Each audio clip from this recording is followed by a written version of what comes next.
Chapter 7. The moon had risen and hung on the edge of the sky like a great disk of white paper. Anne saw the others running this way and that along the edge of the point. A boat was pushing out from the dock, Stokes in it, and, caught by the current, it shot down the gleaming surface of the channel. There were cries and men's voices and Stokes' answer, "Bell clear from the water." Then Shine ran by her, back to the house, grim-visaged with staring eyes. The scene had the fantastic quality of a nightmare. The solemn splendors of the setting and the gesticulating, shouting figures darting about like grotesque silhouettes. She ran on through the pine wood up the path beyond. Mrs. Cornell met her, tried to speak with chattering teeth, but ended in a scream and fell upon her shoulder. Over her head, Anne saw Bassett flying down the slope to the wharf, then presently boats moving out from Haworth. They came with incredible speed, sliding forward in a group that spread and broke into units scattering across the channel. Here they sped back and forth,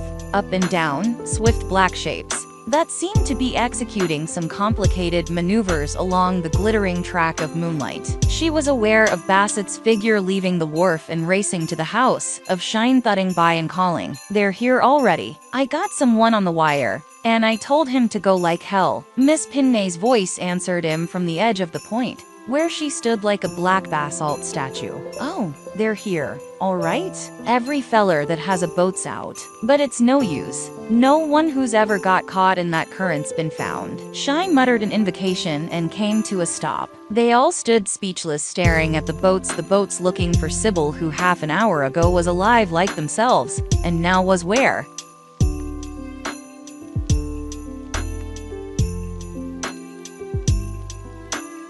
As soon as he saw the fleet in operation, Bassett ran to the house. He had to find Flora and get fuller information from her before he called up the police, and not seeing her outside, he supposed she was still there. The great room was almost dark. He felt for one of the standard lamps and pulled the string. The gush of light fell directly over her, close to him, sunk in an armchair, as still as if she, too, had ceased to live. He had expected difficulties in getting a coherent statement from her, but she told him what she had seen, briefly and clearly, as if she had known he was coming and was ready for him. She had skirted the island and come to that part of the path which faced the point. A hollow intervened, extending to the water's edge in a mass of shelving rock. Across this hollow she saw Sybil appear on the end of the point, coming up from the opposite side, and almost immediately heard the shot. Sybil had thrown up her arms, staggered forward and gone over the bluff. It all happened in a flash, and Flora, though describing herself as dazed,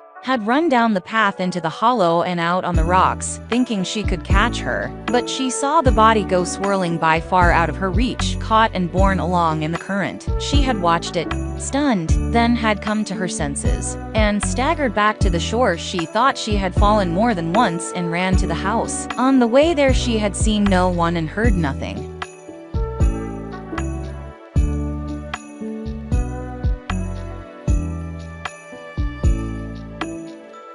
Bassett left her and went to the library to call up Forestville, the county seat. He knew the place well, a small town on the edge of northern solitudes. It was the starting point for hunting parties to New Brunswick, and Bassett, a sportsman in his leisure hours, had stayed there several times assembling his guides and gear. On his last trip, 2 years ago, trouble with a guide had brought him in contact with the sheriff, Abel Williams. Over legal wrangling they had struck up a friendship, and he remembered Williams as a man of some capacity, straight and fair-minded. If he was still in office, it would simplify matters. To start out with confidence in the director would be a vital gain. He waited, the receiver against his ear, a foot drumming on the carpet. Then a deep and growling voice hummed along the wire. It was Abel Williams. Williams would be down as soon as he could, with Mr. Rawson, the district attorney, an hour and a half to 2 hours, the roads being bad. The shore people had been told it was an accident, that's all right.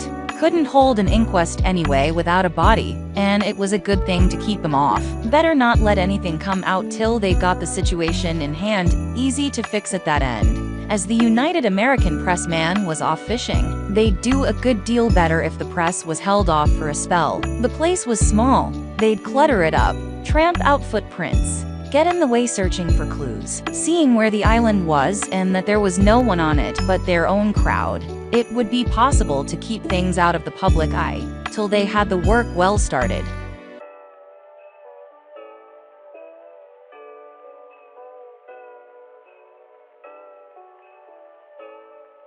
Bassett looked at his watch. Nearly 8, probably 2 hours to wait. The best thing he could do was to get them together and keep them as quiet as he could. As he went down the path, his mind collected and marshaled in order the facts he would have to present. They had all been in the house except Stokes on the balcony and Flora walking round the island. Stokes eaten into by a hopeless love, Flora on fire with jealousy and hate, passions that make for murder. God, what's going to be the end of this? He groaned to himself. He found them in a group near the pine grove, excitedly conferring together. They had been back and forth to the house and the wharf, some aimlessly running about, others trying to do something intelligent and helpful. Stokes had just returned with the electric torch, and they were preparing to search the ground for footprints. Bassett brought their activities to an end and shepherded them to the house. With dragging feet and lowered heads, they trailed up the path and filed into the living room. Here, under the radiance of the lights,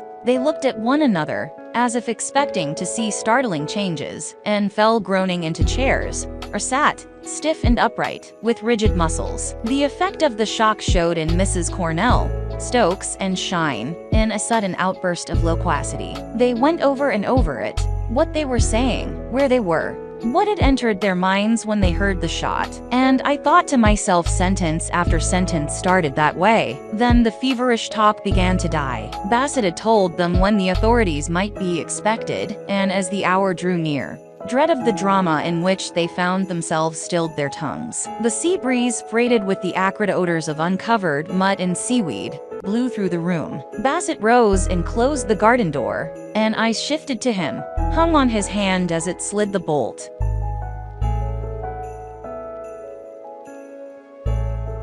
"What are you shutting the door for?" Mrs. Cornell quavered. "I thought there was too much draft." "Oh, what does that matter?" she wailed, with Sybil killed and floating out to sea. She broke into loud hiccoughing sobs. Stokes shifted in his chair and snarled out, "Can't you stop making that noise?" Bassett crossed to where Anne was sitting by the entrance. She had her back to the room and was looking out at the lights of Hayworth dotting the shore. He stood behind her chair and put his hand on her shoulder. Her fingers stole up and rested on his, icy cold. He bent till his head was close to hers and whispered, "Bear up. Thank God this can't touch you in any way." Her fingers pressed in answer, but she said nothing. Shine came toward them. "Those fellers were lucky who got off this afternoon. I might have gone with them if I'd had the sense." Anne answered this time. "Yes, they were more fortunate than we are." Mrs. Cornell, her sobs under control, spoke up. "But even if we were here, they can't suspect us. We've got alibis. We're all accounted for. We were all in."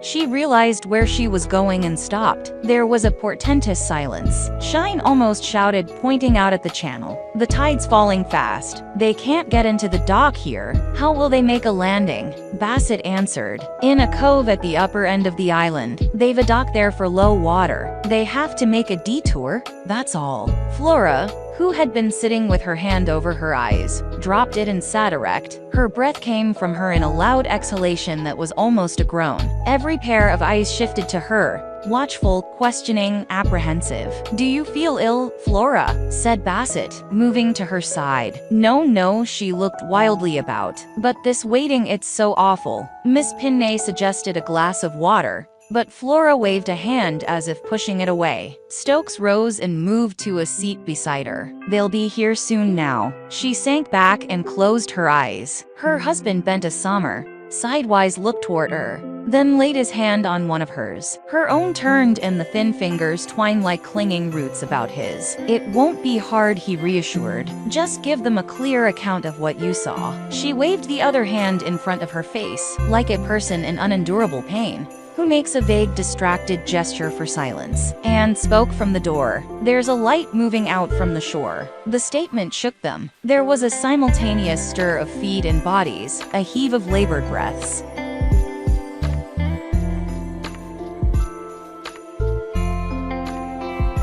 Bassett went to the entrance. Yes, that's a launch. They're coming. I must go to meet them. He looked over the company. The haggard faces all turned toward him. Some of them wore an expression of yearning appeal, as if he was their only source of strength in this devastating hour. Now remember, there's nothing to get scared or rattled about. They'll ask you questions, and what you must do is to answer them accurately, not what you think or imagine, but what you know. Keep that in the front of your minds. The clearer you are in your statements, the quicker you'll get through. And please stay here, just as you are. They'll probably want to see you right off. A benumbed silence followed his departure. Anne moved from the door to a chair nearer the others. Stokes withdrew his hand from Flora's and straightened himself, jerking down his waistcoat and craning his neck up from his collar. The low rippling murmurs of the receding tide were singularly distinct. Suddenly the shrill whistle of a launch pierced the night outside. Mrs. Cornell leaped as if the sound had been a weapon that had stabbed her. "Oh," she cried. "Why do they do that? Isn't Sybil being murdered enough to stand? For Christ's sake, keep your mouth shut," Stokes flung at her,